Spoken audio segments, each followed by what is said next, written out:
촛불실온 함께 듣기 촛불실온 방송은 음성 재생용으로 제작되었습니다. 내란 적폐 언론 청산하고 언론개혁 완수하자. 이재명 대통령 조폭 연루설의 근원 SBS.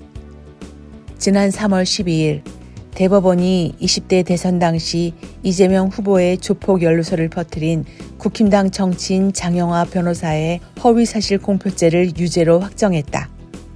이로써 8년간 이어져온 이재명 조폭 연루설이 종말을 고했다.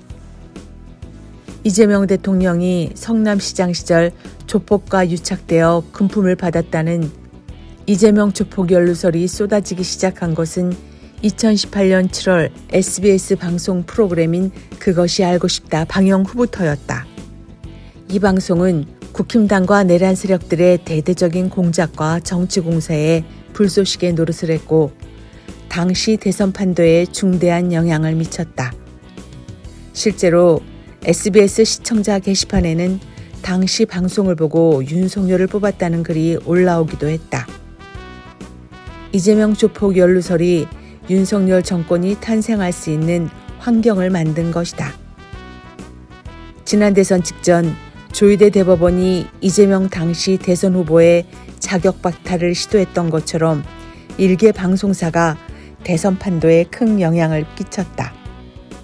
장영하에 대한 대법원 판결 이후 청와대와 이재명 대통령이 언론사의 추후 보도 게재와 제작진의 반성과 사과가 필요하다는 입장을 밝히자 그할 제작진은 확실한 근거 없이 의혹을 제기한 것에 대해 사과한다는 입장을 냈다. 뻔뻔극치 SBS. 그런데 SBS 노조가 언론 자유를 위협하는 이 대통령의 길들이기를 규탄한다라는 성명을 발표했다. 적반하장도 유분수고 파렴치 않의 극치다.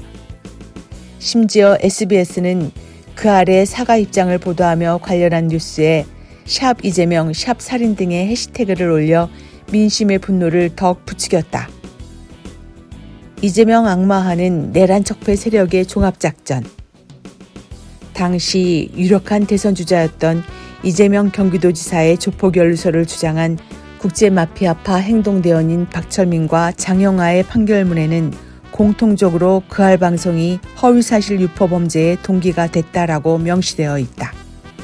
당시 그할 방송 이후 이재명 경기도지사의 조폭 연루설은 언론과 정치권에 의해 대대적으로 확산되었다. 그런데 대법원에서 유죄로 확정 판결을 받은 장영하가 1심에서 무죄를 선고받은 바 있는데 장영하에게 무죄를 준 판사가 바로 김건희와 내란범들에게 솜방망이 판결을 내린 우인성이었다는 것도 충격적이다.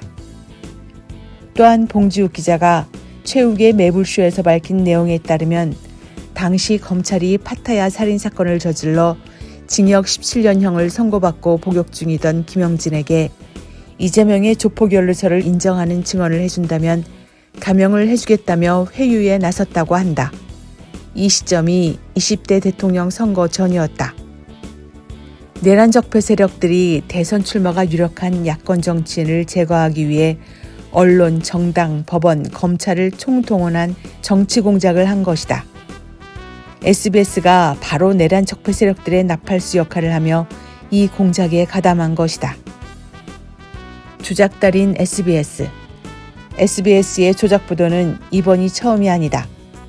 2009년 노무현 전 대통령을 겨냥한 이른바 논두렁식의 파문도 이명박 정권 시절 국정원과 경찰, SBS가 공조한 정치 공작이었다.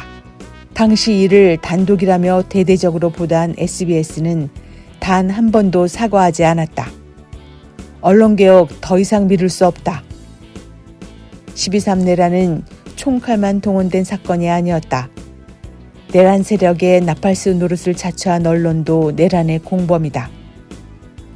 국민의 눈과 귀를 틀어막고 진실을 왜곡하며 권력 집단의 범죄를 은폐해온 내란 적폐 언론의 행태는 내란 그 자체와 다를 바 없다. 이제 검찰개혁, 사법부 개혁에 이어 내란 적폐 언론을 청산하고 언론개혁까지 몰아칠 때가 되었다. 조작보도로 선거를 교란하고 내란에 복무한 언론을 그대로 두는 것은 내란의 재발을 방치하는 것과 같다. 내란 부역 언론에 대한 법적 제도적 책임을 물을 시간이다.